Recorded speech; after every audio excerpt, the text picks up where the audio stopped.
A frozen Bigfoot head, Egyptian sarcophagi, alien wars in the woods, and how I lost 15 pounds in 2 weeks on this, just doing one weird thing. All that and more on today's JPD Weekly.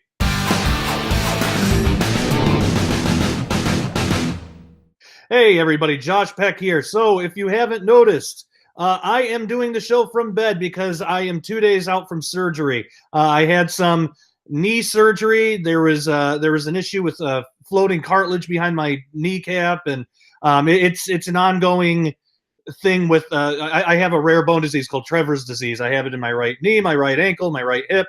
You can look online to find out a little bit about it, but there's not much known about it. It is extremely rare. I also apologize for the shaking of the camera. I have my laptop on a pillow in bed here with me, so it might be kind of moving up and down for this week's episode. But I did not want to miss a week, though, of JPD Weekly. I wanted to continue doing it anyway, and that's what we're going to do. So we have some really interesting stories, and today I wanted to, for this week, I wanted to look at both sides of some of these stories. And I wanted to talk about some weird stuff instead of getting into politics. And also this week, we're not going to do Job or Enoch. I want to make sure that I'm clear-headed enough to do that. And I'm still working out some of the anesthesia and everything. Also, they had to, during the surgery, they had to intubate me. I don't know if any of you guys have ever had that done, but oh my gosh, after having that, just the muscle soreness coming like the next day after it is horrendous. So I'm still dealing with that. So I wanted to do something that is kind of, just a little bit more fun and enjoyable instead of getting heavy into politics and stuff like that. I kind of wanted to talk about some of these weird stories that have been going around, some of which are 50 years plus old and some of which are extremely new. But I wanted to look at both sides of them, whether they're true or the debunking of them, and then let you guys decide and get your opinions on what you think is going on. Also, I'm probably kind of out of breath, but again, that's because of the surgery and everything. So I appreciate your patience. So let's get started. So the first bit of news has been this sarcophagus that was discovered. Some of you have probably heard about this. There was a excuse me. There was a headline that says "Impending Apocalypse: Egypt poised to open a mystery black sarcophagus, and Twitter fears the worst." So Egyptian archaeologists discovered a massive 2,000-year-old sealed tomb, and they wanted to open it, and they have opened it, and we'll get to that in a minute. But they wanted to see what or who was inside, and so a lot of people on Twitter were freaking out about this. So it's a black granite sarcophagus. It was uncovered in a tomb deep beneath the Egyptian city of Alexandria in early July. It's believed to be the largest sarcophagus ever discovered in Alexandria, at 9 feet long, 5 feet wide, 6 feet deep. And that comes from Mustafa Waziri, General Secretary of Egypt's Supreme Council of Antiquities. The sarcophagus discovery, while it's intriguing, it's raised a lot of questions about why a person would require such a large tomb and what artifacts could be hiding, and what might come out, what might be in there once the vault is unleashed. And again, there's been a lot of speculation on Twitter having to do with giants and curses and demons and Nephilim and all that stuff. Now, the sarcophagus was also covered in a thick layer of mortar, which suggests that it had not been opened since the Ptolemaic period to which it dates back, which is somewhere between 305 BC and 30 BC. And so that means that whatever is inside, whether it's a person or jewelry, clothing, anything else, it would still likely be intact. And that was a fact not well received by some people that are alarmed. So, so one person on Twitter, they found this, said they found this black granite sarcophagus, and that's really cool. But if all the movies have taught me anything, guys, don't open that. Just leave it alone. So a lot of people on Twitter were saying not to open it.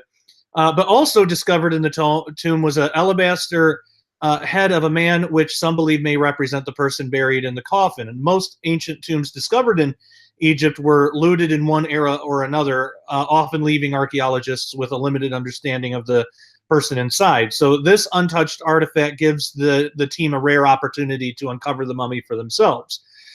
Now, some people suggested that the sarcophagus, coupled with the recent discovery of a Neolithic henge in Ireland, is either a sign of an impending apocalypse or very extravagant marketing scheme for a new Indiana Jones movie or something like that. But all that aside, the greatest hurdle into figuring out, might be actually just opening the tomb, because, and they have opened it, but this was one of the initial worries, because it's estimated to weigh some 30 tons, and moving this vault would be no easy feat. So experts have had to figure that out. But again, like I said before, there have been some people that have said, well, since it's a giant tomb, it probably houses a giant skeleton. And then people will go into Nephilim stuff, giant stuff. If people aren't familiar with the term Nephilim, it refers to Genesis 6 in the Bible, where it talks about giants being born from angels and humans, basically.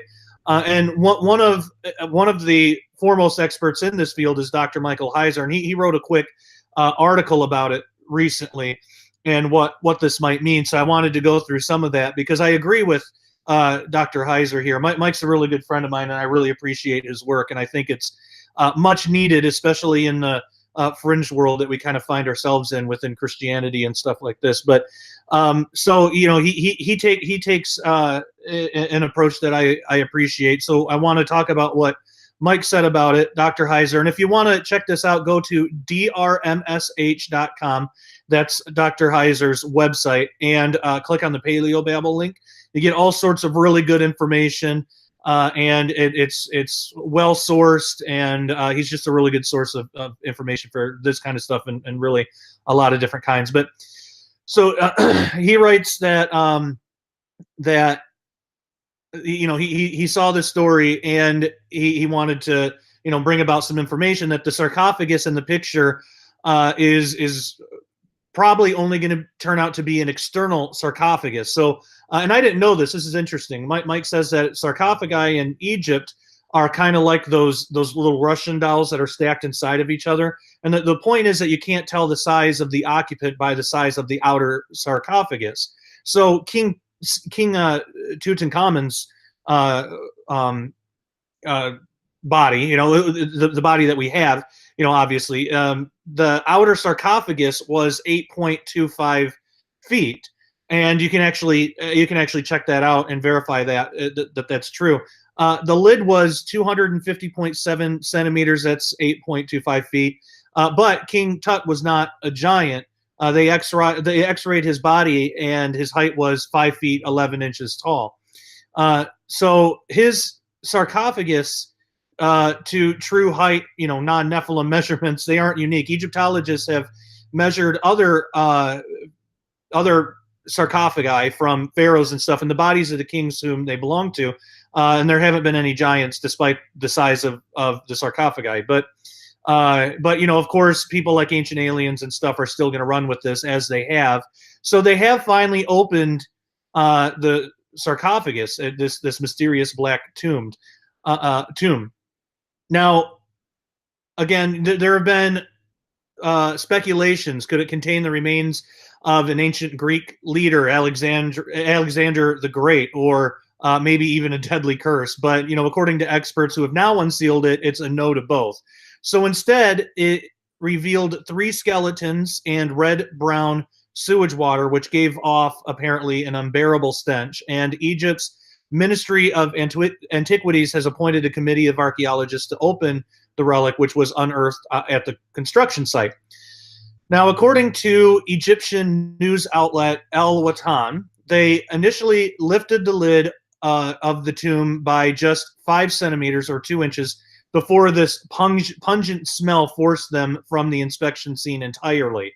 They later pried it open with some help from Egyptian military engineers. So here is a quote from Mustafa Waziri, who we mentioned just a moment ago. Quote, "We found the bones of 3 people in what looks like a family burial. Unfortunately, the mummies inside were not in the best condition, and only the bones remain," end quote. And again, Mustafa Waziri is the Secretary General of the Supreme Council of Antiquities. Now, since I am recording this through Google Hangouts, I can do a screen share and show you a picture here. And we're going to do that. So just give me 1 second here. Here we go. All right. And so that right there, right here, that's what they found. So it also says here, addressing media fears that disturbing the tomb could trigger an implacable Pharaoh's curse, Dr. Waziri declared, "We've opened it and thank God the world has not fallen into darkness." Quote, "I was the first to put my whole head inside the sarcophagus, and here I stand before you. I am fine." So despite that, the site has now been cleared of people amid fears the sarcophagus could release lethal toxic fumes. And Egypt's state newspaper Al Aram says that. So that is the picture. That's the skeletons, the skulls, the sewage water. Pretty gross stuff, but that's what they do. So that might raise the question: are mummies' tombs actually dangerous? Because scientists have debunked the infamous mummy's curse, and there's still some people that believe it. But that's okay. I mean, with any of these issues, you always get both sides. You get people who are going to believe it and people who are going to be skeptics. You're always going to have both sides, which is why I wanted to do a show like this. Where we cover about both sides. But, are there actual other threats in ancient tombs? So Lord Carnarvon,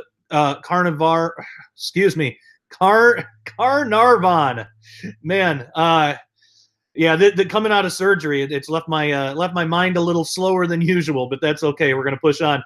He was a financial backer of the excavation of Tutankhamun's burial site, and he died from an infected mosquito bite shortly after they opened the chamber in 1923. But since then, rumors have swirled that mold or bacteria survived in the sealed area and caused or contributed to his death. But F. DeWolf Miller, professor of epidemiology at the University of Hawaii, told National Geographic that there's no real danger. Quote, "We don't know of even a single case of either an archaeologist or a tourist experiencing any negative consequences from bacteria or tomb molds." So, end quote. So experts have said that 3 individuals in the Alexandria sarcophagus may have been soldiers in the time of the pharaohs. The skull of one is said to show cracks which point to an arrow injury. And then that alabaster bust, its features weathered beyond recognition, was also found. We talked about that a moment ago. The structure, again, it's almost 2 meters, so 6.5 feet high and 3 meters long.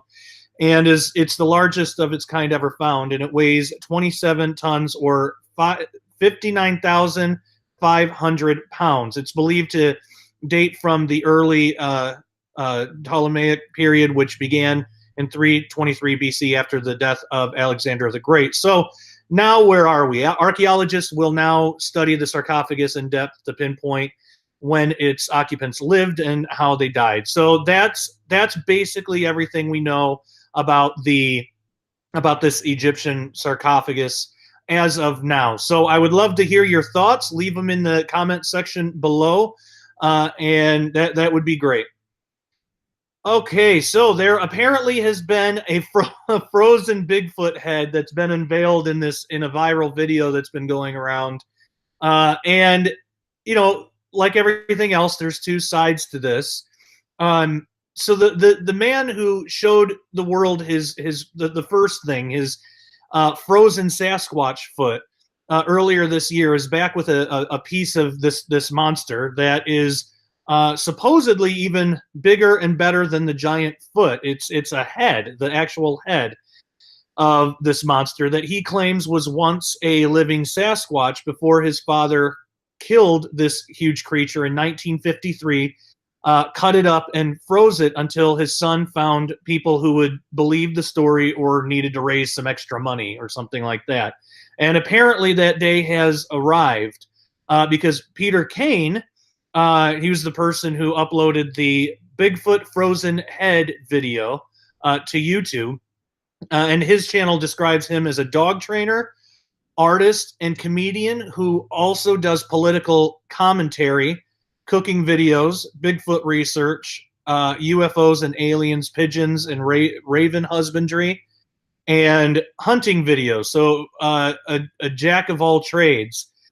And he says, quote, "My Bigfoot frozen head video is doing good, 30,000 views in 2 days, but that's not good enough. Everyone needs to know Sasquatch is real before the government tries to silence the truth." And just so you can get a look at this thing, I will switch on screen share so you can see it. Apologies for moving a little slow. Again, just coming out of surgery. So this is the guy, and this is apparently the head of the Bigfoot, the frozen Bigfoot, which to me looks like paper mache, but that's the apparent that's what he's claiming is the Bigfoot head that his father killed in the 50s. So now somewhere within his busy schedule, he managed to find time to keep a freezer full of Bigfoot parts. Apparently, he's pretty much got a whole body, and this is in the Finger Lakes region of New York. He says that this was a project and a passion that takes a lot of money, especially when he and his father have had to do it for 64 years. Now, it does say on his channel that he's a comedian, but he also went on record to say, quote, "Not everything's a joke. Yeah, I do joke around, but this is not a joke. This is real," end quote. So, Kane probably anticipates what people are thinking. And especially if you're reading the part where it talks about him being a comedian and an artist. Now, that's obviously the kind of background that might produce fake frozen Bigfoot pieces to hoax the public and attract people to a video channel. But he swears that the story and the Bigfoot remains are real, yet here's the downside. He does not plan to give DNA to any lab for any testing at all. So there's absolutely, at least as of right now, no way to verify this. He tweeted that he's afraid of the government and that there's no way he's letting the head, feet, or any other part of the body out of his freezer or his site. That the government might want to examine the remains for more reasons than just to prove or disprove the existence of Sasquatch, which he reveals on his About page, because he's also claiming, this is a direct quote, "After eating Bigfoot meat, his debilitating hip was no longer a problem. The power of Bigfoot." And that quote comes from his About page.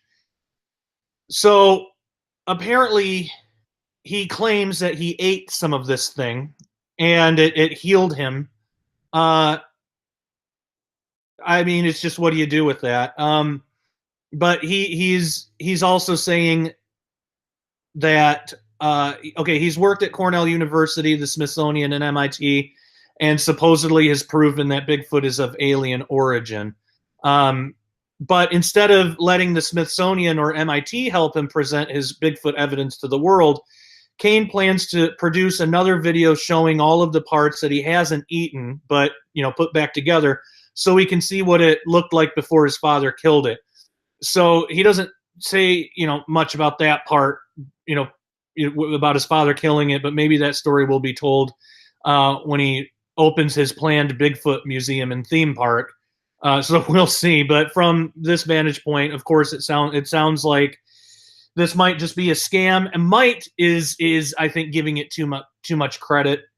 And here's the deal. I think sometimes we, I'm no stranger to conspiracy. I like stories like this, and it's interesting. And I've said this before on channels, like, I don't ever believe them, but I like reading stories about people who have claimed to time travel into the future just because they're interesting. It's almost like, it's like a modern science fiction thing to me. I'm interested to know what people think the future is going to be like. I don't believe any of the stories. So it's an interesting story. I don't have any reason to believe this is true. And I would say we should all be extremely skeptical of it. Now, does that mean that Bigfoot isn't real?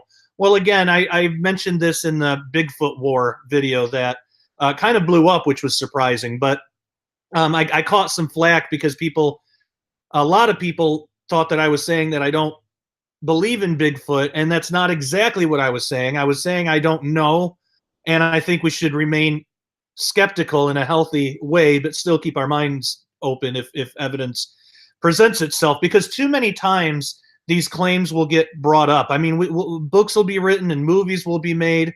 Like, remember the little Atacama humanoid thing from that movie Sirius, from Dr. Greer? Well, that whole thing was debunked. I mean, it wasn't an alien at all. It turned out to be like a deformed fetus or something like that. But there's examples time after time after time of these things coming up, especially when it has to do with like Egyptian mummies or something like that with like 3 fingers, and then it turns out it's not true. There are way more reasons to be skeptical than there are to be than to throw our full weight into this and say that this is absolutely true. To me, I'm no art expert. It looks like paper mache to me, and I really do believe that this will turn out to be a hoax, just because so many things have turned out to be hoax that are like this. But I still want to live in that world where this stuff happens and it's still real. I mean, I think we all, at least a lot of us, kind of have that wish, and it's okay to have that wish and that hope, but we shouldn't project that onto reality and then just say, well, because it's a frozen head, then it's a frozen head, and let's take it at face value and let's absolutely believe it. Now, if we're skeptical of that, that doesn't mean that we're saying that Bigfoot is not real. I don't know if Bigfoot's real or not. I have no idea. I think it's interesting, and I'll probably still keep covering stories about it because I like it. I've talked with cryptozoologists and people who have sworn that, in my opinion, credible people, friends of mine, who have sworn that they've witnessed them and encountered them. Some even have, audio recordings. I did a really long, like 4-hour interview with Sarah Brown, and she talked about it, that, she's had encounters with these things, and I don't think she'd have any reason to lie. So, but then again, what if these things could be explained by other means? So I don't know. I think it's interesting, but I would love to hear your thoughts. Leave me a comment in the comment section below. Whether you're watching this on YouTube or DTube, it doesn't matter. Leave a comment. If you are watching this on DTube, that would be great. Please subscribe to me. Okay, moving on. The mystery of the Solway spaceman. So we've done videos already about, kind of debunking some things. This one, I have to be honest, was just a little bit heartbreaking to me.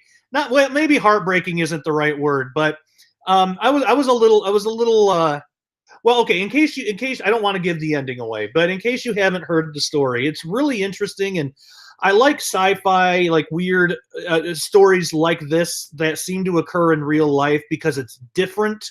It's not just, a ghost or an alien or a Bigfoot or something like that. This is totally different. And so I've always been really interested in this story. So on a bright summer's day in 1964, a Carlisle fireman took a photo of his daughter that created headlines around the world. And 50 years later, are we any closer to discovering this? Well, actually, yes, we are. We're very, like, we pretty much know exactly what it was. But here's the whole story. And what's interesting about this story to me is how so much, and I don't say this insultingly, but so much myth and legend can get built around just a misconception about something. And it can build and grow over the period of 50 years. So Jim Templeton, in a BBC interview before his death in 2011, he started telling the story, and he said, quote, "We went on a normal outing and picked our spot. We sat down and I said, 'Now I'll get some photos of you with the new dress on,' never expecting this to happen," end quote. And by this, he meant this worldwide media attention and decades of debate over this mysterious figure shown behind his daughter, Elizabeth. So in case you haven't seen it, let me get screen share on so I can show you what it looks like here. And this is also from the article I'm looking at. I've got a few different articles open, but so you see the girl here, but behind her it looks like an astronaut. It looks like somebody in a spacesuit, right? So that is the picture. You can look it up online. And this is something that again, I've been interested in for a long time. It's captivated me for a few years now. I mean, ever since I heard about it. And of course, the first that I heard about it was on Ancient Alien, so that already should have been a red flag, but it wasn't. Not to me at the time, because this was years and years ago. But you know, for ufologists, it seemed clear what this thing was. You know, a white suit, a helmet, dark visor. It seems. Mr. Templeton, they believed, had photographed some sort of spaceman to the police in Carlisle, who declared that there was nothing out of the ordinary. The film company Kodak said the same and even offered a reward to anyone who could prove the photo was faked, and it was never claimed. I think, if I remember right, I think that the reward was like a lifetime supply of film, which would be hilarious if somebody tried to cash that in now. I don't even know if Kodak is still around. Is that even still a company?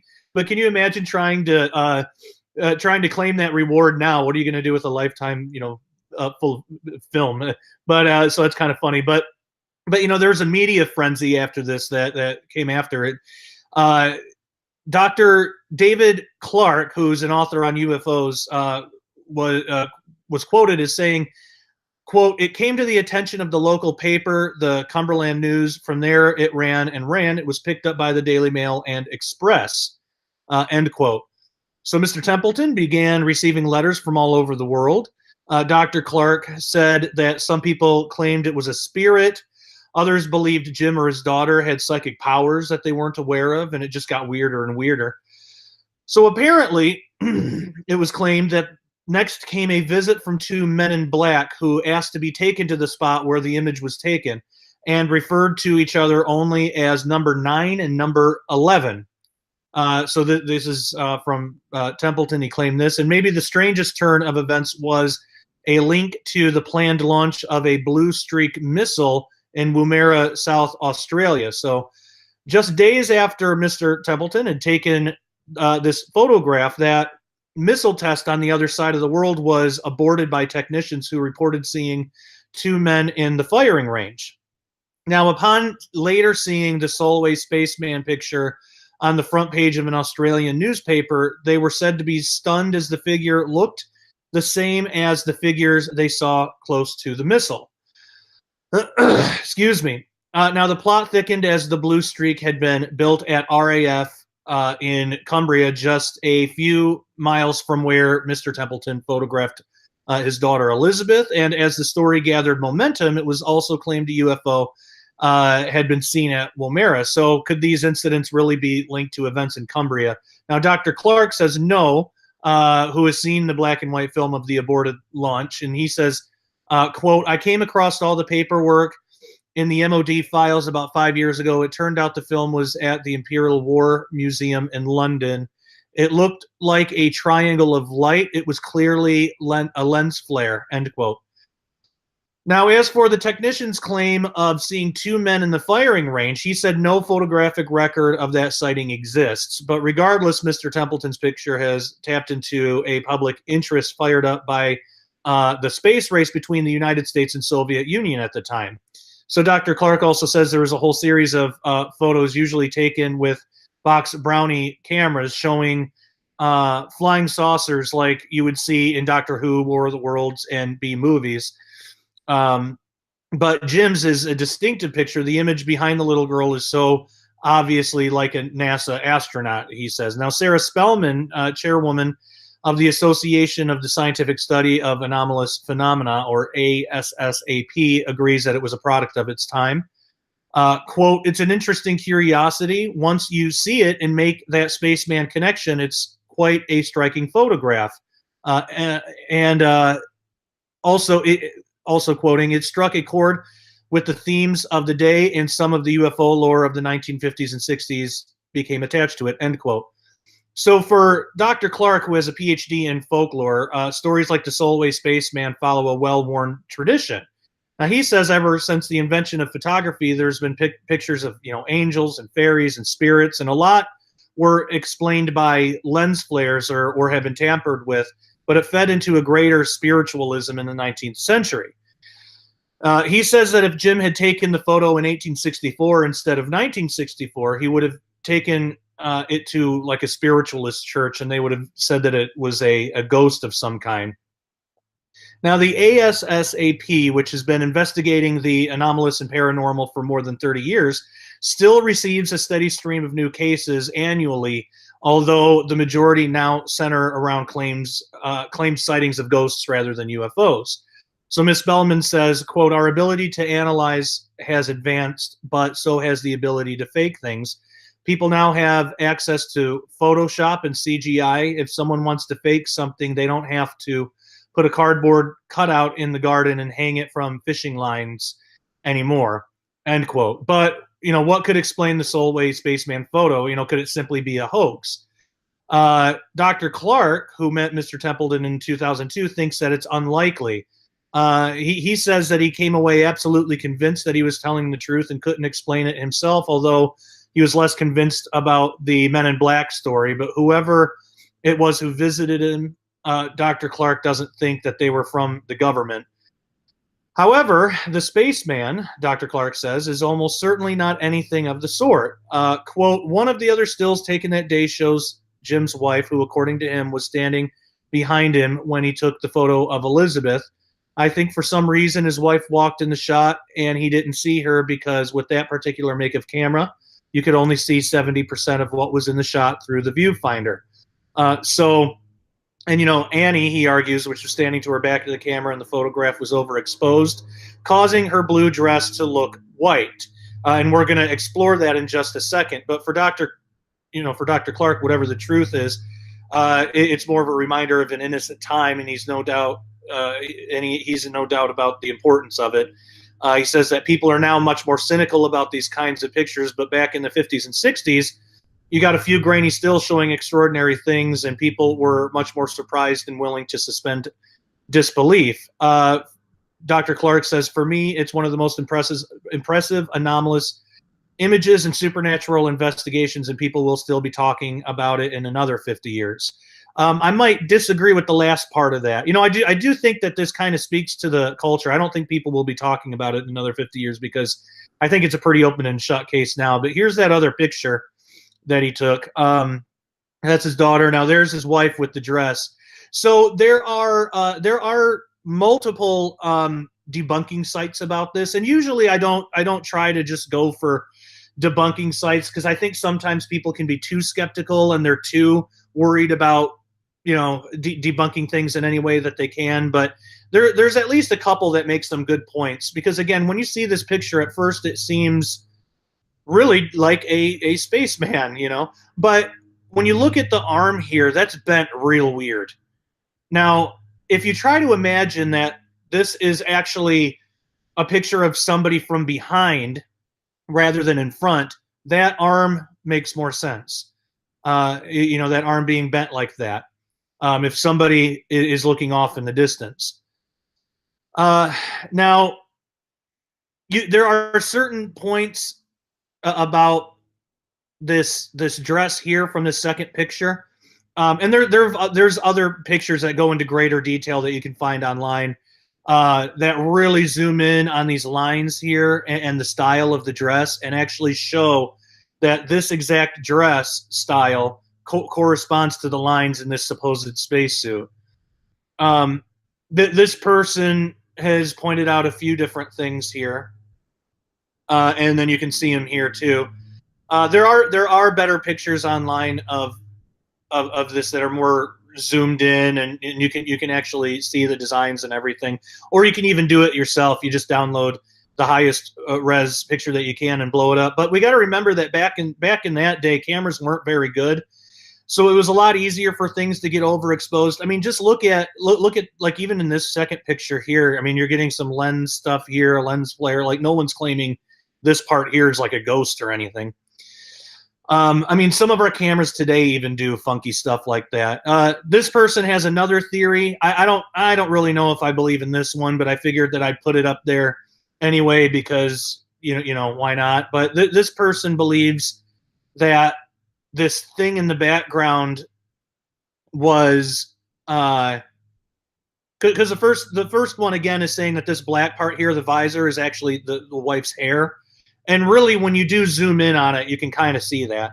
this other person is saying that this was likely some type of action figure, like what's like right here.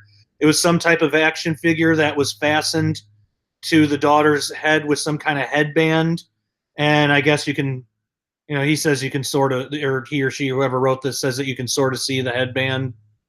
I don't know about this one. I figured I would include it anyway because I mean you could kind of see how that could be it. This person believes that like right here, this little part sticking out is part of the elastic band. I think is what this person is saying. But again, I think that could just be the wife's foot, on the ground or something.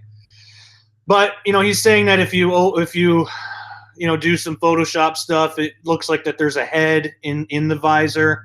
So that's why he's saying that it's probably something like this or something similar.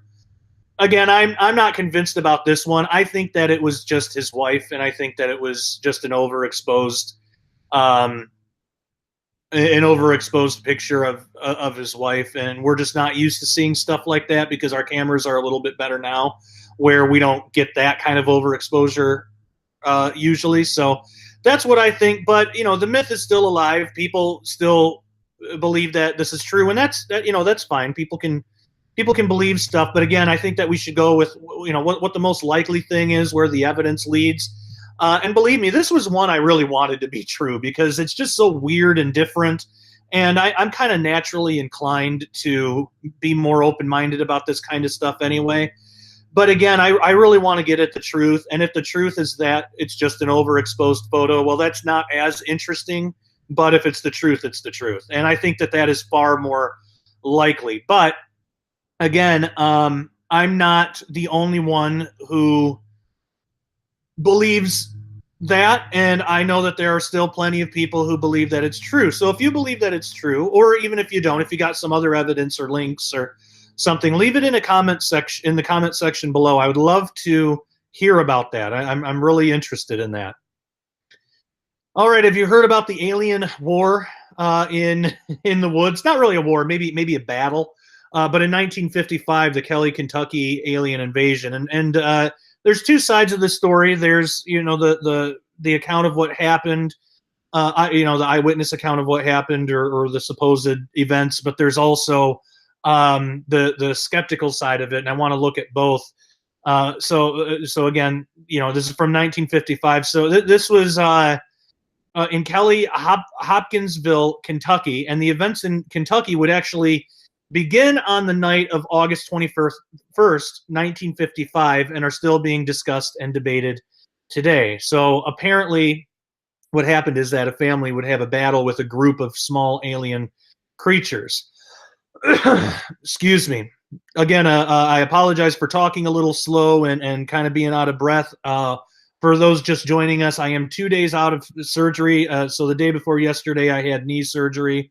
And I'm still working out all the medicine and everything from my body, but I didn't want to miss a week of video. I wanted to still do this for you guys because I love you guys, and it's worth it to me. And I can't just sit in bed and not do anything. So I wanted to do this. But yeah, prayers for healing and stuff would be much appreciated.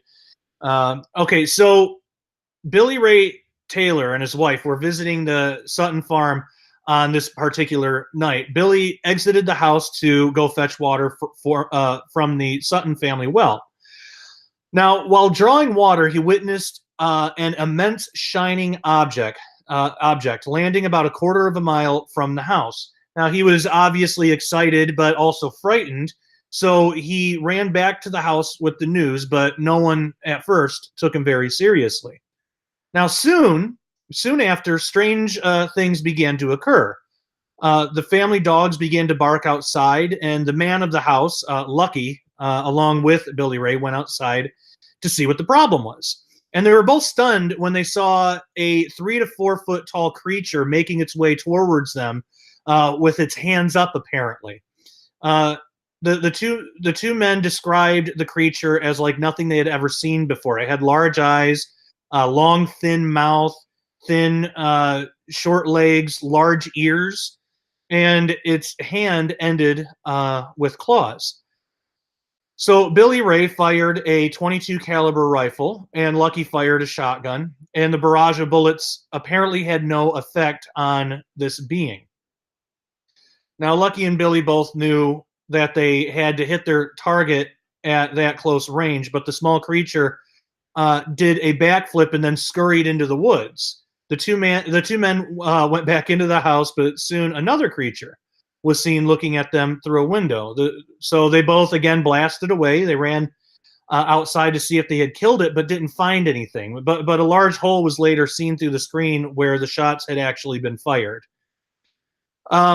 So this cat and mouse game continued into the night as the creatures would appear and disappear. And realizing that they were up against something out of the ordinary, the family decided to run from the house and ask for assistance from the police station in the little city of Hopkinsville.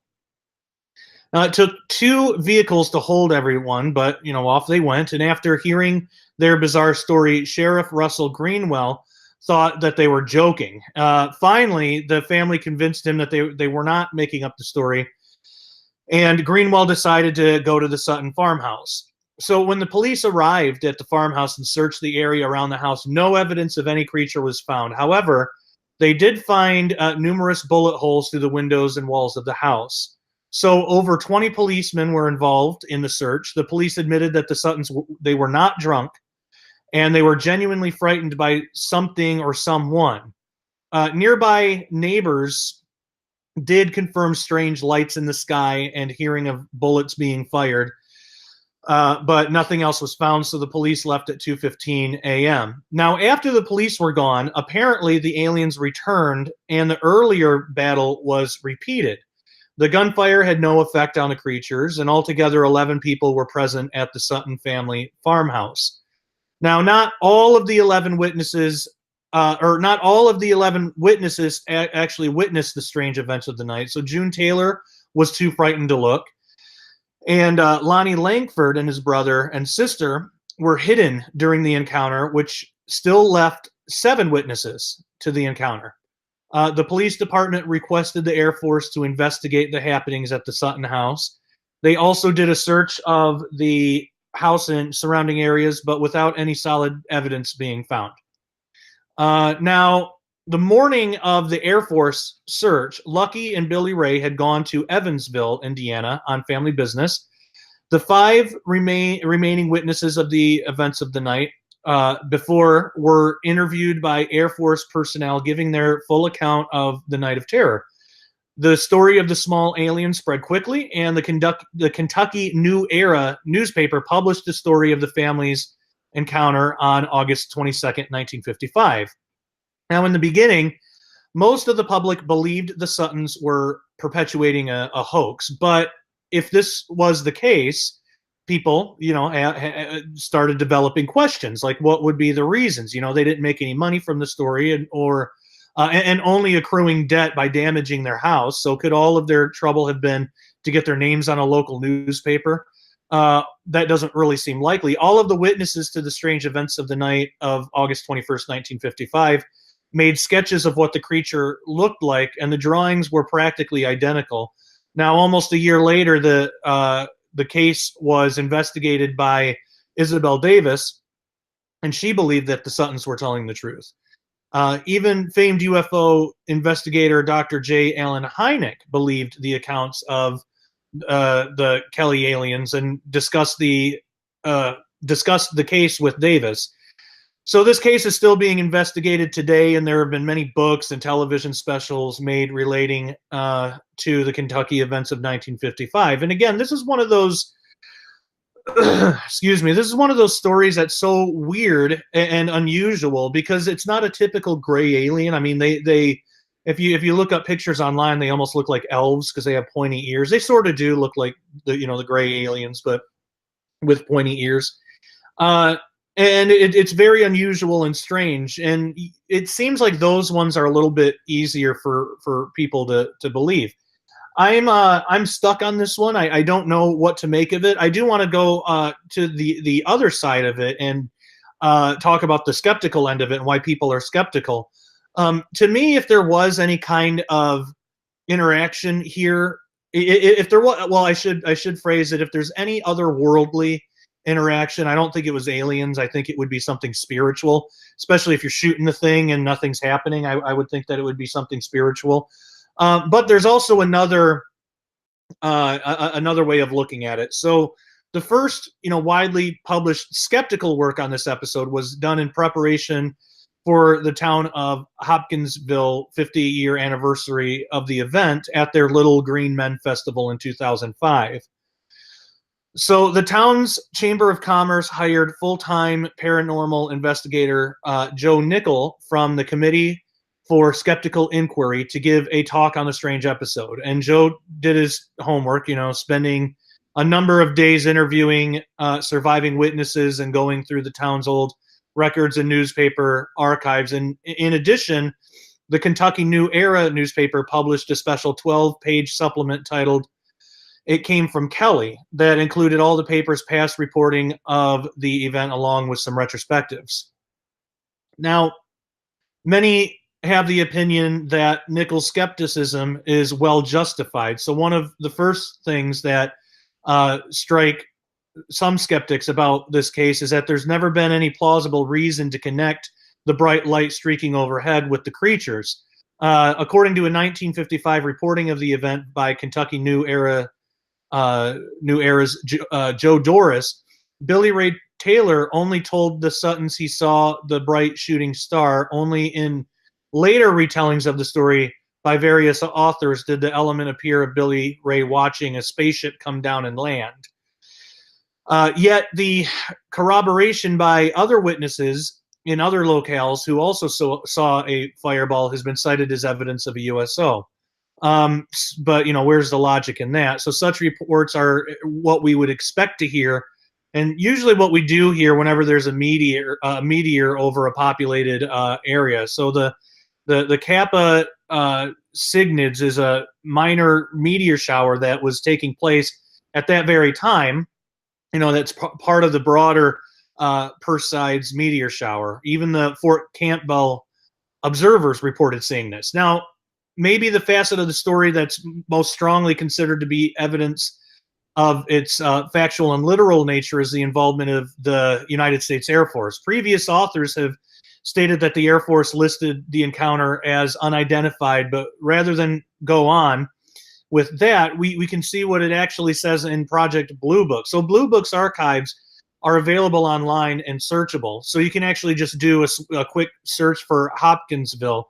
But the only significant result that comes up is from an undated notes for a lecture in the Air Force's UFO program. So on page 10, it says, "Hoaxes, one phase of operations which takes so much time and effort, not to say unlimited patience, is the consistent flow of sightings found to be or strongly believed to be deliberate hoaxes. Many of these hoaxes are crude, others are devilishly clever. I should like to present only a few examples from our files with a few comments regarding each." So and that's the end of the thing. So a list of named cases then follows, and on the last item on the list is Hopkinsville Little Green Men case. Now, unfortunately, any accompanying slide or comments were not included, but it still leaves little doubt as to what the Air Force's actual opinion of the Hopkinsville case is. Now, there have been others that have dug even deeper and found that there's good reason for the Air Force to have held a dismissive attitude towards the case. So despite what's claimed in virtually all the books, apparently the Air Force was never involved at all, at least so far as some skeptics have been able to find. And so the lack of any in-depth description in the Project, Blue Book, that would make sense. Now, the claim that Air Force investigators showed up the next day at Mrs. Langford's house has been published a number of times by later authors. But again, you can't find any corroborating evidence of this. Reporter Joe Doris was there the following day in 1955 and met Mrs. Langford, who had been shooing tourists away all day. But the most notable thing that he could find was that Mrs. Langford's daughter was having a lot of trouble holding her cat, which ripped up one of the screen doors. So if Air Force investigators have been there as well, it seems probable that Doris would have reported that fact. Now, the 4 military police who accompanied the police officers on the night of the event were from an Army base, not an Air Force base. And again, no record can be found of who called them or why.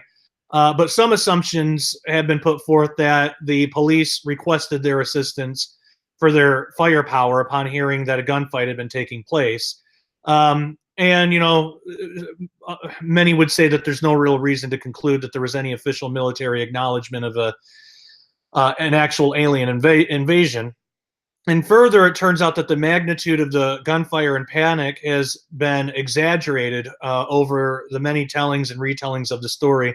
So while in town for the 50-year festival, Joe Nickel examined the police reports, and the contemporary news reports can be read by anyone in the Kentucky New Era's 2005 supplement.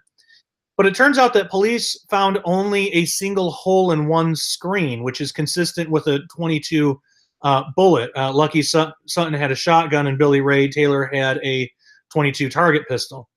There were plenty of neighbors within earshot during the event, and the only neighbor who reported hearing any shots fired heard only a grand total of 4, which he mistook for firecrackers and ignored. Now, that's not to say that the family wasn't genuinely frightened. You know, I mean, I believe they were. Many believe they were. Even the skeptics do, and many believe that their report to police was honest and from the perspective of people who had undergone some sort of traumatic ordeal. Lucky Sutton is described by ufologists to have been a rock-solid, no-nonsense kind of guy who would never make up a story. And maybe he was, and maybe he wasn't, but you know, it really, at the end of the day, it doesn't matter as much. It just, you know, it kind of raises the big question of the day. You know, what were these creatures that looked, you know, with these big eyes and skinny-legged aliens? What were they? So Joe Nickel was actually really clear in his analysis, and he says that it aligned perfectly with the enormously detailed and thorough work done by French researcher Renaud Leclet in 2001.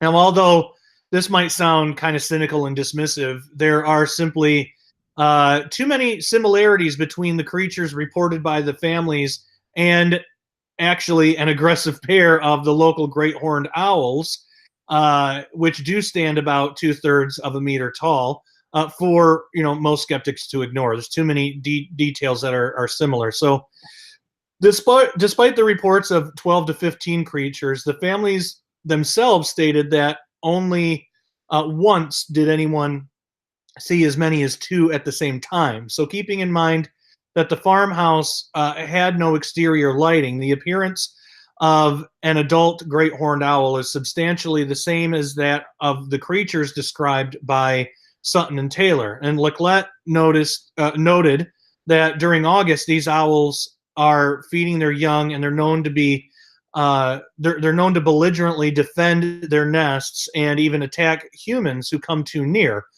They hunt 1 hour after sunset, which is smack dab in the middle of when this firefight would have taken place. Nickel concluded, quote, "In summary, allowing for the heightened expectation prompted by the earlier flying saucer sighting and for the effects of excitement and nighttime viewing, it seems likely that the famous 1955 Kelly incident is easily explained by a meteor and a pair of territorial owls. What a hoot," end quote. So could it really have been just owls? You know, of course, we're never really going to know. It seems plausible. Then again, it also seems like that they would have been, you know, if they're in the woods, especially if they're living out there, if they're used to being out there, they would have been used to the wildlife in the area. So that part makes it sound unlikely. But again, the descriptions are so similar. And if they're shaken up already by a meteor that they didn't know, you know, it seems plausible that could have been owls, or it could have been some spiritual thing, maybe playing on their fears. You know, it could have been something like that. But I'm interested to know what you guys think. I'm split on this. I don't know what to think about it. I think it's an interesting story, for sure. But whether it's actually true or not, I I really don't have a solid opinion. I mean, I would lean towards skepticism. I usually do with these things. It doesn't mean I'm a skeptic. I mean, shoot, I believe in demons and the fallen angels, and you know, I believe in a lot of stuff. But I still, I think believe is the operative word there. I still think it's important to stay skeptical, especially if we're talking about things online, and especially if we're trying to teach people of things. It's good to hear out both sides of the story. So that's what I'm trying to do here. That's what I like to do. But I would love to hear your opinion of it. So leave me a comment in the comment section below. Now, back to Yellowstone. I haven't done a Yellowstone video in quite some time. So there have been some recent developments which are strange, and I think that it's worth getting into. There's been a rock fissure that's supposedly sparks an urgent closure at the Grand Teton National Park, which is only 60 miles from Yellowstone's supervolcano. So a fissure has opened up, and again, 60 miles or 100 kilometers from the Yellowstone volcano, and it actually did prompt officials to immediately close the area. So this isn't some conspiracy thing. This is actually true. This is real, and this is actually happening. Experts have detected expanding cracks in the rock buttress, which is being closely monitored by geologists for movement. Now, it's not known how the fissure opened, but the area which sits over Yellowstone supervolcano has been urgently shut down due to elevated potential for rockfall. Now, while it hasn't blown for more than 600,000 years, according to scientists, scientists are working to better understand Yellowstone in its hopes to predicting the next eruption, which would be absolutely devastating should it occur. Now, according to a spokesperson for the Grand Teton National Park in Wyoming, it's not known how long the closure will be in place. The statement reads, quote, "The Hidden Falls and Inspiration Point areas are currently closed due to elevated potential for rockfall," end quote. So the Hidden Falls is a 100-foot or 30-meter waterfall near the eastern end of Cascade Canyon, and Inspiration Point is a stop on a trek overlooking Jenny Lake. So the statement continues, the area was closed to protect human safety on July 10th after expanding cracks in a rock buttress were detected. Geologists are monitoring the buttress for movement and have initiated a risk assessment for the area. However, according to the spokesperson, other parts of the park are still open, such as the immediate areas around Jenny Lake. Now, the area is not far from the potentially devastating Yellowstone volcano. Vast eruptions from Yellowstone volcano occurred 2.2 million, 1.3 million, and 630,000 years ago, according to geologists and scientists. When it erupted, the supervolcano produced one of the largest known blasts on Earth, spewing more than 2,000 times as much ash as Mount St. Helens did when it erupted in 1980, which killed 57 people. Now, of course, if Yellowstone were to erupt, it would be a lot more devastating than that. There's some pictures here that we can look at. So let me switch to screen share here. Okay, so here's one, and it says, this is Grand Teton National Park. It says, it is not known how the fissure opened, but the area pictured here, which sits over the Yellowstone supervolcano, has been closed to elevated potential for rockfall. I got to tell you, Daily Mail is just terrible with their ads. Like, it's not even letting me scroll. It's like, it's so bad. See if we can we look at one more picture? Oh my gosh, it's terrible. Sorry, guys. Thank you for being patient, though. The Hidden Falls pictured here is a 100-foot waterfall near the eastern end of Cascade Canyon. The area is not far from the potentially devastating Yellowstone volcano. So that's the waterfall. We're going to go ahead and stop sharing now. There are more pictures which you can look at, but with all the ads on this Daily Mail website, it's just killing it. It's just absolutely bogging it down. So those will probably be the only two that we'll be able to look at right now. But Yellowstone is currently recharging as its magma chambers fill with molten rock from the Earth's mantle, which is the subsurface layer beneath the crust. Now, last month it was revealed scientists have devised a new way to find out how quickly magma is building up beneath the Yellowstone supervolcano. And the technique allows experts to accurately estimate the amount of magma entering the supervolcano from deep beneath the Earth's crust in a process known as recharging. So while this new method doesn't allow scientists to predict when Yellowstone will erupt, it can help better understand how the volcano replenishes its magma stores.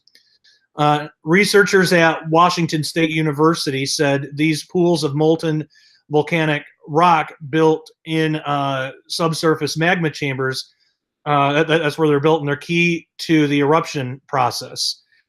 Peter Larson, who is the co-author and professor, said in the study of this study, said, quote, "It is the coal in the furnace that's heating things up. It's heating up the boiler. The boiler is what explodes.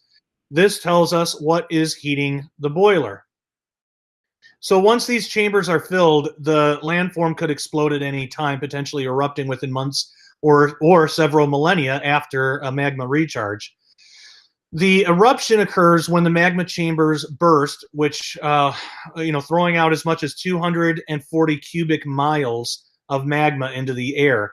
A key driver of the volcano's destructive power is an explosive silica-rich volcanic rock called rhyolite that breaks through the Earth's crust during an eruption. Now, in this new study, Professor Larson and his colleagues focused on the plume of magma heating the rhyolite from below. Professor Larson says, quote, "This gives us an idea of how much magma is recharging the volcano every year," end quote. So the researchers spiked several hot springs in Yellowstone National Park with the stable radioactive isotope deuterium, and researchers said the chemical was harmless to the environment and approved for use by park officials. The hot springs the team spiked are closely linked to a maze of hydrothermal vents that play a key role in Yellowstone's volcanic system. So using the temperature of the springs and the time taken for the deuterium to return to normal background radiation levels, the team was able to calculate the amount of water and heat flowing out of the springs. Researchers found that previous studies underestimated the amount of water coursing through the springs and the amount of heat leaving the springs. Now, this also brings up the question, could an eruption at Yellowstone supervolcano actually be prevented?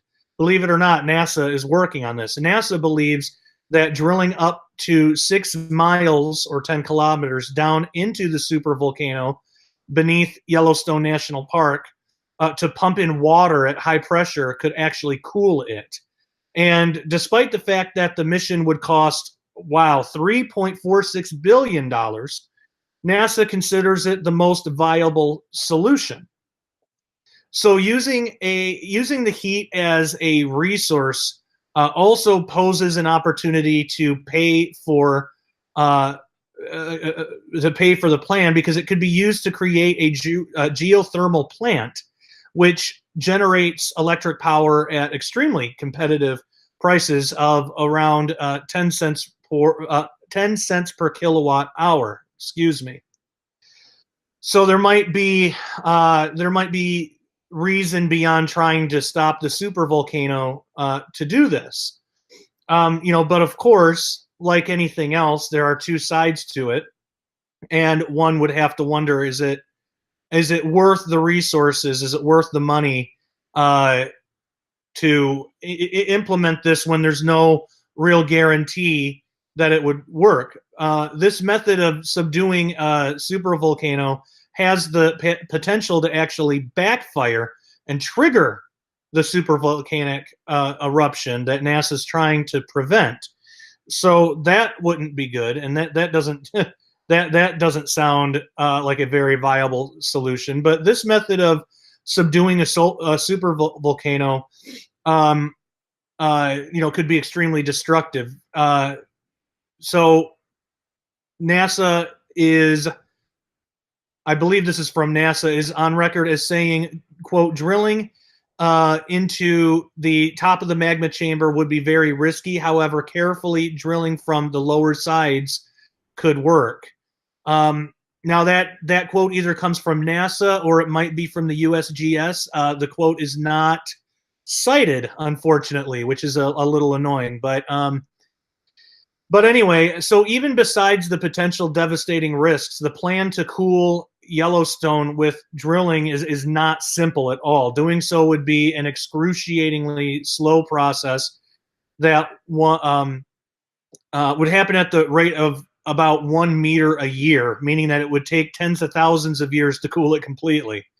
And still, there wouldn't be a guarantee that it would even be successful for at least hundreds or possibly thousands of years. So it sounds like another environmental project to waste money on, and I don't think that it's very viable.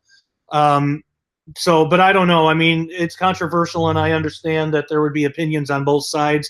So I would love to hear your opinion on that. Could Yellowstone actually be prevented? Is this a way to do it? Would we want to trust NASA on something like that when they aren't giving us any guarantees? And should we spend taxpayer dollars for something like this, or should it be privately funded? What do you guys think?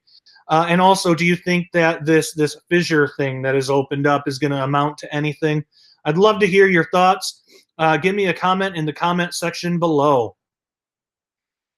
So the largest crocodile, this is kind of an older story, but I wanted to bring it up because this is one that you would think would be pretty convincing, because it seems pretty official. But even this has two sides to the story. So if you haven't heard of this story, in July of 1957, apparently the largest crocodile, and there's supposedly pictures of this thing. Well, one picture. There's the only one known picture, but was shot. And I'll show you the picture now, and then when we get into the skeptical side of it, we'll look at the picture again.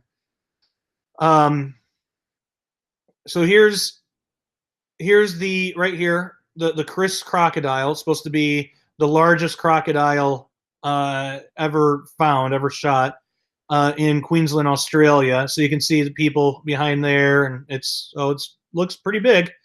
But again, there's two sides of the story. So let's hear out the actual story first, and then we'll look into what other people have to say about it. So, of all the bold and colorful crocodile shooters who've lived and hunted on Cape York Peninsula during the middle of the 20th century, there was no husband and wife team as famous as Ron and Christina Pawlowski.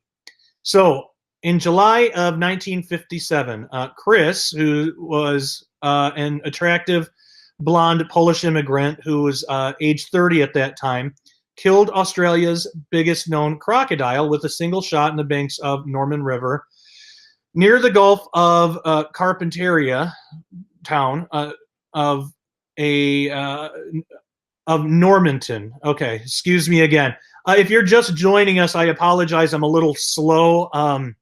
I just came out of surgery day before yesterday. I had knee surgery. It's part of an ongoing bone disease problem that I have. It's not my first surgery and certainly won't be my last. They had to intubate me, which means, well, basically it means the day after surgery you are more sore than you've ever been in your life. My knee, the part that they did surgery on, hasn't even had a chance to hurt yet because everything else is so sore and hurting so much. But I didn't want to skip a week. I wanted to still do this for you guys and do these videos because I think it's important and it's fun. And just the way I am, I can't just sit in bed and not do anything. So I still wanted to do that for you guys. But if I'm a little out of breath and I'm a little slow and it's kind of hard for me to nail down certain words. That's why. So I apologize, and I'm sure by next week I'll be back in tip-top shape. But anyway, so continuing on the story, this the saltwater crocodile, which was measured at 8.63 meters, which is a size unheard of in Australia and one that still draws skepticism from some people today, but that's what it was measured, apparently measured at. The shot made her a worldwide celebrity and earned her the nickname One Shot and a place in the Guinness Book of Records. So it was the shot that made her a legend, just below the eye, a sudden and perfect kill. Yet it was also the shot that she later regretted, a split second that took the life of a 2-ton saurian that was almost certainly unique among the tens of thousands that populated northern Australia. She said later, quote, "I would never shoot one like that again. It was such a magnificent specimen," end quote. Now, having suffered at the hands of the Germans and Russians, respectively, during World War II, Ron and Chris separately migrated to Australia, where they met in Perth. Ron was a gold prospector and kangaroo shooter who would go to town for supplies. Chris ran the boarding house where he stayed, and there was an instant attraction. George and Stephen, Chris's sons from the failed first marriage, remember the excitement of leaving Perth with the family, including their new dad, in an FJ Holden loaded with all their belongings and heading east across the Nullarbor Plain. They headed north at Port Augusta, took odd jobs, and lived off their wits. They reached Corumba in Queensland, where the FJ conked out.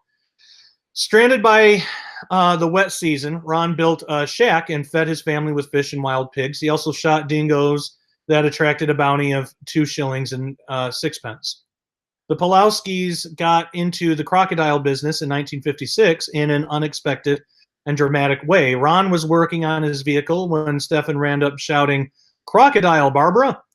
So Ron later recalled, quote, "I looked up and God almighty, there was my 4-year-old daughter, Barbara, playing at the beach with her back to a 12-foot crocodile.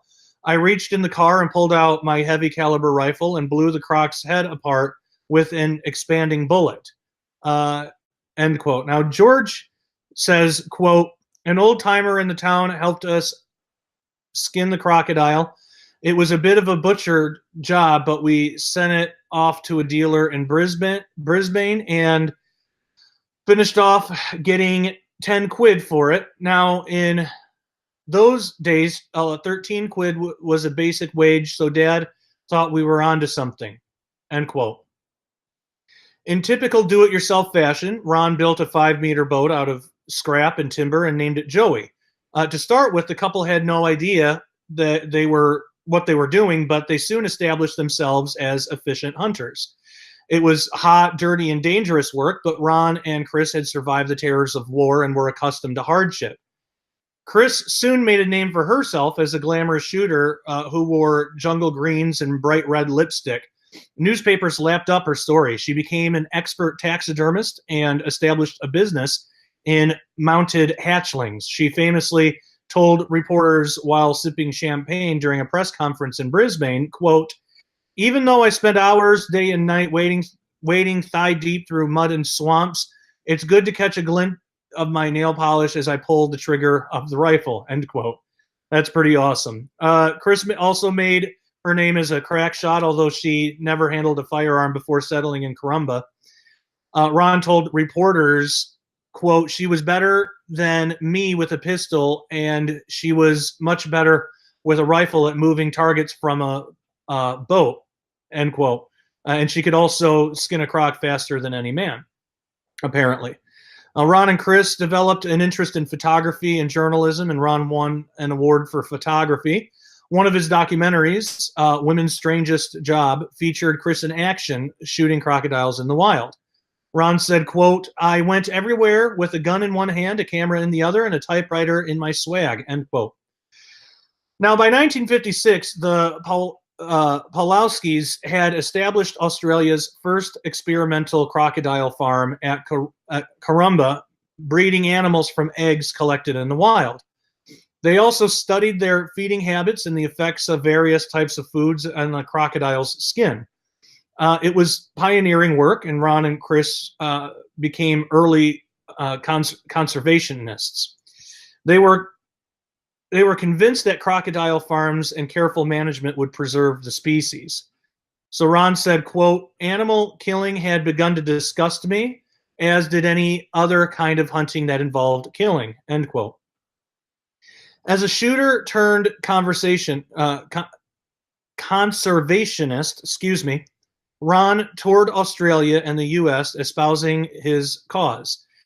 He addressed the UN on saving crocodiles from extinction, but when Joe Bjelke-Petersen came to power in Queensland in 1967, the Pulaski's call for crocodile protection was ignored. Ron said, quote, "I wanted to ban the export of all crocodile products, which would have resulted in the preservation of the animals, but the political attitude of the day was, if it moves, shoot it, and if it grows, cut it down," end quote. Now, a bitter campaign was waged against Ron's conservationist movement, as he was targeted by a government intent on destroying his business and influence. The special leasehold on the crocodile farmland was revoked after he refused to soften his public comments against the government. According to George, the Bjelke-Petersen regime went to ridiculous lengths to silence his father. He said, quote, "They even tried to get him on a firearms charge. In the film Women's Strangest Job, Mom is shown shooting a croc with a revolver, and she didn't have a license for it. As a matter of fact, it wasn't hers. Dad borrowed it for the movie. Anyway, a friendly copper tipped Dad off that there was going to be a raid and to get rid of the gun. We were told the order came from the top of the government. It was one of the many vicious attempts by the government of the day to shut Dad up," end quote. Now, in 1968, some oil was dumped in their pools, endangering the stock of crocodiles. Ron and Chris cleaned the animals by hand with detergent, and only one died. It was an act of sabotage that bitterly disappointed the couple. So in December that year, Ron shot his entire stock of 140 and walked away from the farm. But he never gave up his attempts to protect the one-time prey. And in 1972 was invited to give evidence to the House of Representatives Select Committee on Wildlife Conservation. He told the committee that Queensland's crocodile population had declined by 98% since the 1950s and recommended a total ban on hunting. The Whitlam Labor government followed the advice and protected saltwater and freshwater species.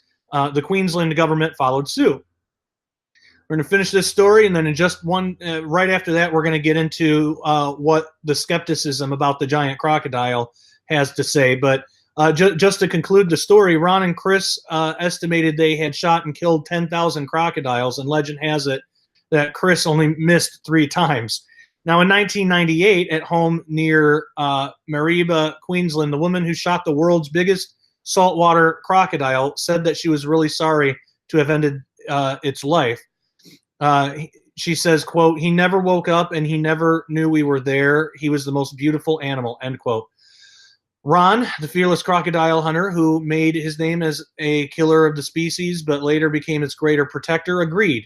Quote, "If someone offered me $1 million to shoot a crocodile now, I wouldn't," end quote. So one shot, Chris, died peacefully in March 2004. Ron, an old world gentleman, lives in Queensland, and that's as of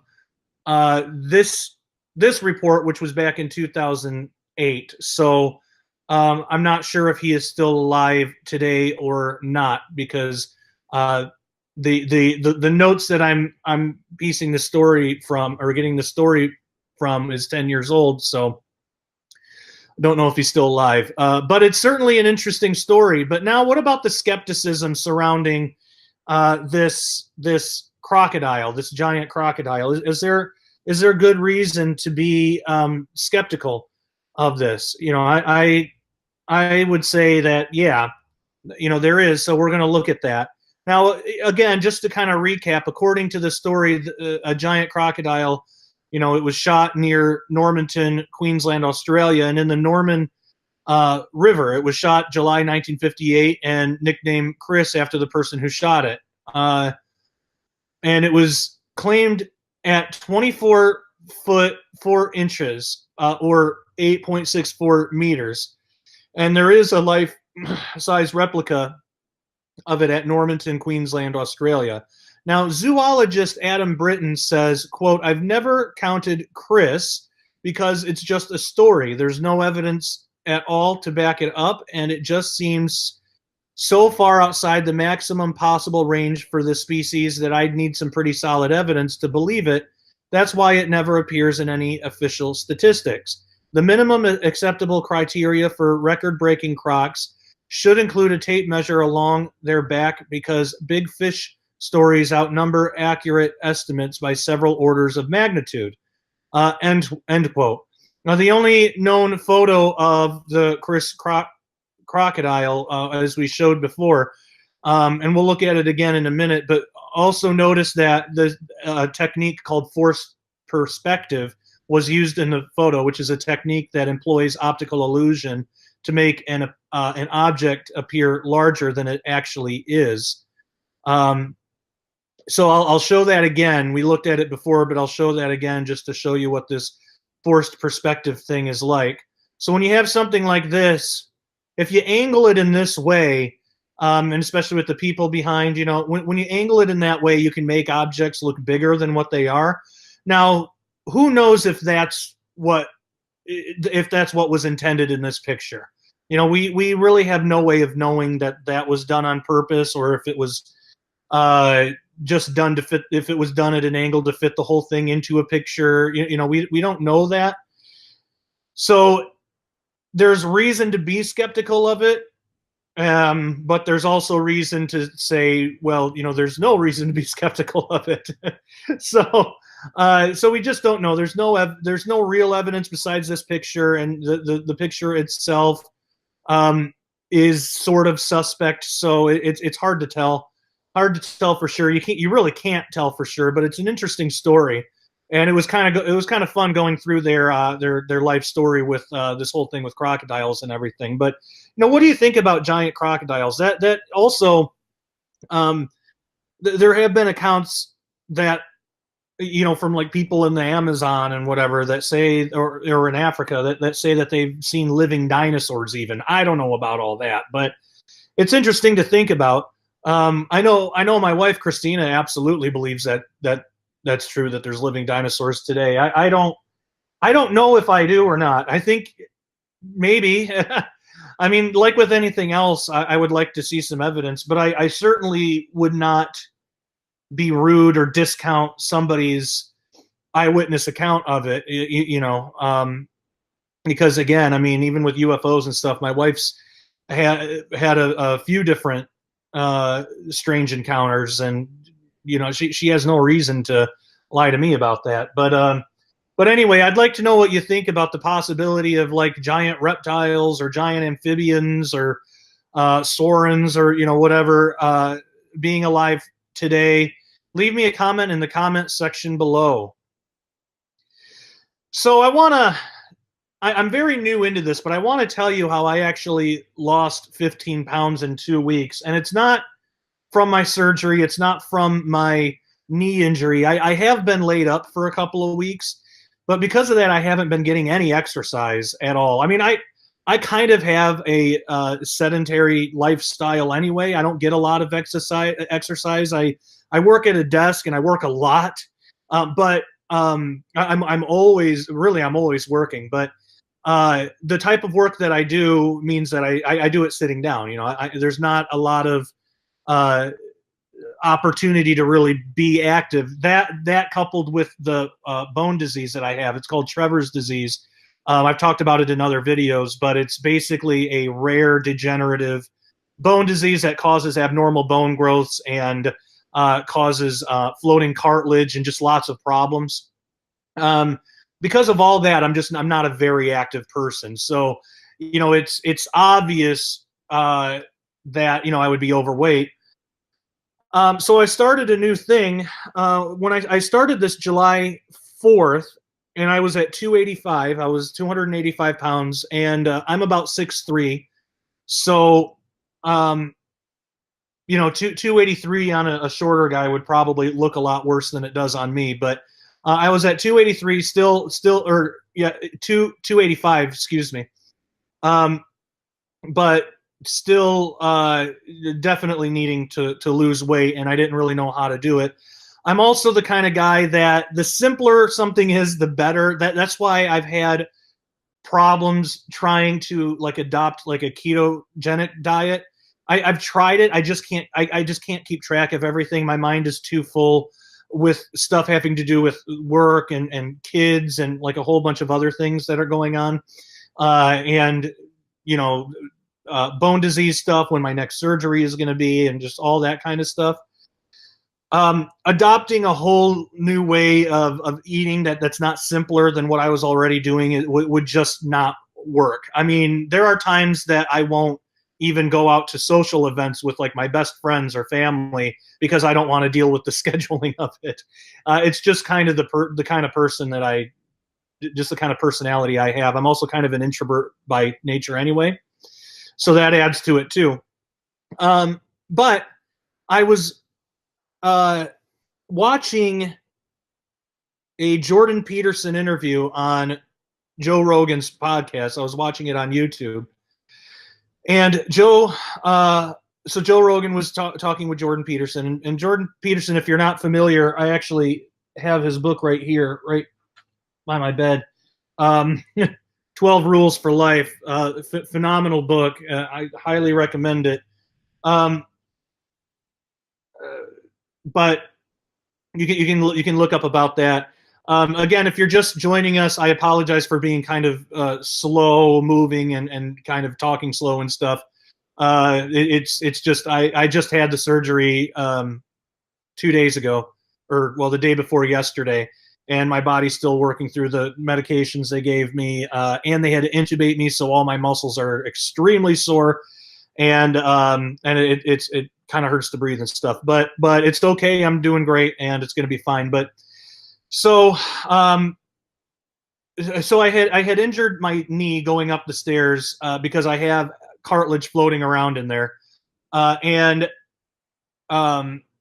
that's what first prompted me to have to kind of work from home for a while. So I was watching the podcast, and I like Jordan Peterson's stuff a lot. So I was watching that, and he was mentioning how he was able to reverse his anxiety and depression and a lot of different things, and even some physical things, and lose a bunch of weight and just get healthier by adopting what's called the carnivore diet, or the zero carb diet, which at first sounds really dangerous, because it's only meat. That's all it is. It's meat and water. That's it. But he talked about his daughter, Michaela Peterson, who was actually the first one in their family to start the diet because she had all sorts of autoimmune problems, depression, chronic pain, skin issues, a whole bunch of issues that all were reversed when she when she adopted this way of eating. And the idea is, now, from what I understand for the Petersons, and I should mention too that I've reached out to Michaela Peterson for an interview. She's agreed to come on this show. So hopefully next week we will have her on, and hopefully I'll be a little bit more spry. We're going to have her on to talk about the carnivore diet and talk about what it's done for her, and just ask her a bunch of questions about it, because I definitely have some. But the basic idea for her, from what I understand, is she felt that diet had a large part to do with her medical problems. So she started out just cutting things out of her diet, and to where she was only at meats and greens for a while. And once she just went down to meat, though, then everything got better, and she's been doing it for I think 6 months now, and like she feels a lot better. Now, the idea, what a lot of people do, she from what I understand, she's just strictly doing this forever. Like she's just strictly ribeye steak, salt, water forever. Like, and apparently there have been people that have done this for decades and are in relatively pretty good health. They're in great health, which is so weird because you would think that you would be missing out on a lot of like nutrients and things that you would need, but apparently there's ways around that. I don't know, but the idea, what a lot of people do is they do this for about 3 months, 3 to 6 months, where it's just, totally exclusionary, totally take everything out of your diet except meat and water, basically. You can still have coffee and you can do eggs, you can do butter. Some even do dairy, but I was reading up more on it, reading more personal accounts. There aren't really any medical studies on it. There's like everything's anecdotal, so you got to factor that in too. Everything's anecdotal, but I haven't been able to find any instances of anybody being seriously harmed or whose health just tanked because of this, or who died because of it. There are a lot of people even on YouTube who will do this for like 3 to 6 months or whatever, and they feel great. So, I guess what happens is it's similar, and I'm by far not an expert, but it's similar to keto, that your body starts using the animal fat as fuel, and it starts burning off your own fat. And again, I'm not. This is why I invited Michaela Peterson on, because she's way more of an expert on this than I am. But after looking at all the accounts and looking at the health benefits that people were claiming, and also without finding any instance of anybody being, damaged in any way from trying it out, I decided, well, I'll try it for a month. That's what I at first tried. So July 4th, since July 4th, I've had nothing but different kinds of meats. I'm not strict. I haven't just strictly done just beef, but I've done like chicken, salmon, beef, just any kind of meat, and then water or black coffee, and butter. That's it. That's all I've done. What appeals to me about it is it's really simple.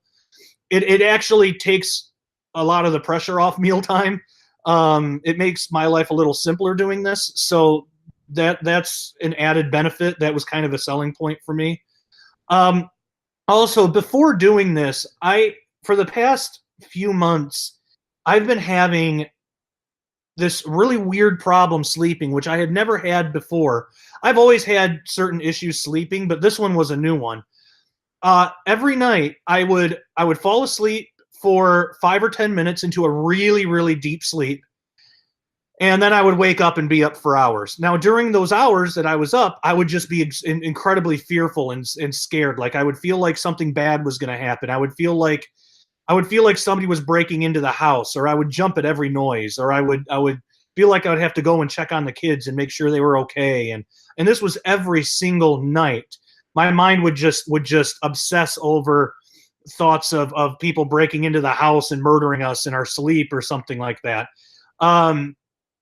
And it's irrational because, I don't have any reason to fear that. It's never happened to me before. Nobody's ever broken into my house before like that.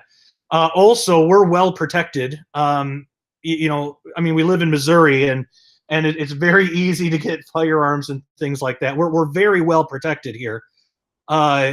There's no reason to, but for some reason, it's irrational. And at the time, I know it's irrational because during the day when I think back on it, like the next day when I think back on it, I know that it's irrational. So then when it happens the next night, I try to remember, okay, well, earlier today you knew that this was irrational, but it doesn't matter. It's a constant looping of just being really scared and having to keep getting up and checking on and I don't know what started that, because I never had that issue before, but that was going on for a few months. So once I started this carnivore diet, after 3 days, that was gone. The night anxiety, the falling asleep for 5 minutes, then waking up for hours, gone. I've been having the best sleep of my life that I've ever had since starting this. That alone has been just a huge benefit and a big reason for me to continue on. But at first I wanted to just do it for a month and see where that would go. But I've decided that as long as there's no big medical problems, and I'm gonna keep track of everything and make sure I'm okay. Like I'll be responsible about it. But as long as there's no major medical hurdles or reasons that I have to stop doing it, I'm gonna go for at least 3 months, and maybe and then maybe at 3 months start introducing things back in. So the idea is you do this for 3 to 6 months, and basically you get rid of whatever toxins and stuff are stored in your fat, and you kind of retrain your body to process food that gets it away from all these horrible carbohydrates and all the garbage and all the preservatives and all the stuff that's in our food. And you sort of retrain your body to digest things again. So then after 3 to 6 months or a year, some people just do this forever. I saw there's this woman that had a lot of different autoimmune problems and just really a lot of medical issues, that 20 years went on this thing. She was like 30 something. She's in her 50s now, and she looks amazing. Like you can see a picture of her today, and it's just you would never believe it. Now, this diet's not for everybody.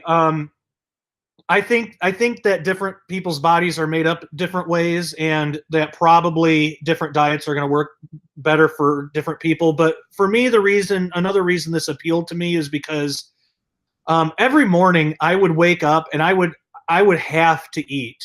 And it would have to be something protein. Like if I just had a bagel in the morning, I couldn't make it through lunch. I'd start just getting like really hungry and kind of dizzy, and I wouldn't feel good. And I would have to have like at least eggs, but really something like meat based. It would be best. Like if I made like a bagel sandwich with cheese and a bunch of roast beef or something like that, or a steak, like steak and eggs, or some chicken.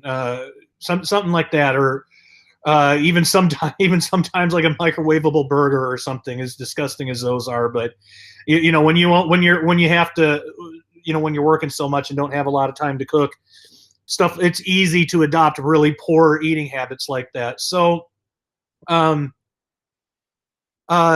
would always crave protein in the morning. Like I would just have to have protein, and I didn't care as much about anything else. And I think that was my body telling me that there was something in there that I needed. So that was another reason that calling it a diet isn't exactly right, but that, just for lack of better words, is another reason why this diet appealed to me. So I did that. So yeah, after 3 days, sleeping problems were gone. I'm now 2 weeks into it. I've lost 15 pounds. I just got weighed in for my surgery 2 days ago, and I was at 270. So I dropped 15 pounds, and this is with zero exercise. And I'm not advocating that. I'm not saying people shouldn't exercise. You'll obviously get better results if you exercise. But just because of my knee and bone disease, that's not a super viable option for me. There are things that I can do, but it's just not a super. So with zero exercise and only eating meat, I've managed to drop 15 pounds. And the good thing is, you don't have to limit how much meat you eat. You can eat as much as you want. You just eat till you're full, basically. So, but yeah, then the idea is, so you do that, and then after 3 to 6 months, you start like with one thing and try introducing it back in. So if you want to try like mushrooms or something, or spinach or something, you try bringing one thing back in and see what your body does. See how your body handles it, because a lot of people have a lot of different food allergies that they're not aware of. You can get an IgG panel to find that out, but this is another way to do it that won't cost money. But a lot of people have a lot of different food allergies they might not be aware of that might be causing them to hold on weight or have these autoimmune problems or these adverse reactions to different types of food, but they don't realize it because it's not making them sick. So like a lot of people are have like food allergies to certain vegetables and stuff. But they keep eating it and thinking that it's healthy for them, but it's actually doing damage. So that's why you slowly start to introduce foods back in and see what your body can handle and what it can't. So I was only going to do this for a month. I'm going to go for 3, and then I'll see where I am at the end of 3, see how that goes. But so far, I feel great. Now, I've heard a lot of the improvements really start after a month of doing it. After a month, that's when you really start noticing a lot more health improvements and weight loss and stuff like that. So we'll see what happens. But again, I mean, just the fact that my sleeping problems are gone, and this is the only thing that I've changed. Sleeping problems are gone, and that I've dropped that much weight that fast. That alone has been enough for me to at least continue pursuing this as an option. Now, I'm probably not going to be the type of person that'll do it forever, because I just worry too much about vitamins and nutrients and stuff like that. And I don't know enough about medicine and biology to, to understand how it all works without getting some of that stuff. But again, that's why we're gonna try having Michaela Peterson on, and I am excited for that. But I'm interested to know what you guys think, and have you guys found a diet that works for you? I know a lot of people are on keto now, and that seems to work really well. This is sort of similar to that, except it cuts a lot more things out. But supposedly it's supposed to work in a similar way. Now, if you do go on this diet, if you do decide to try this out, and I'm not even recommending that you should, I mean, bring it up with God, leave it up to God. Do a lot of research and look up everything you can on it, the good and the bad. Look up everything you can on it and weigh it out for yourself. That's the best advice that I can give. I don't want to recommend this just yet. I would want to make sure that I really have some real positive results and actual, at least like one doctor that says that like it's fine, before I really go out and endorse it. But if you are going to try it anyway, if it's something that you want to try, start out, because you're retraining your body to accept more types, like higher fat content, especially if you're eating ribeyes. That's some of the best thing you can eat for the high fat content, and this is the good kind of fat that your body needs, apparently. Yeah, it turns out red meat and fats are not bad for you, but start out, because you can make yourself kind of sick if you do it too fast. If you put in too much fat too fast when your body doesn't quite know how to break it down. So I would suggest starting out with leaner meats like chicken or lean steaks, like Eye of Round or something. Even though they're not, it's kind of hard to cook them and make them edible. But before getting really fatty, and then work up your fat content. Because what I did, I started this and I was eating lean, like pretty lean meats. And then we bought a big beef brisket. If people follow me on Facebook, you saw the pictures of it and stuff. And for like a whole day, I just ate on the fatty side of that. And we also made like cracklings from the fat, and we made rendered fat. And I was taking in a lot of fat. And I started to feel like I was getting the flu. Like I started to feel like I was going to throw up. And I almost did. I had to lay down and kind of rest for a while. And it wasn't until later that I found out that when you're doing this, you got to take it easy on the fat at first and kind of retrain your body how to process that fat, because it's used to, if you have a standard American diet, it's used to breaking down other things in different ways that we probably shouldn't be putting into our bodies. So, take it easy, but the leaner meats are good. You can eat as much as you want. You eat until you're full. But you'll start to get energy from the fat in the meat. And I found that, to be true. So that would be my suggestion. And, but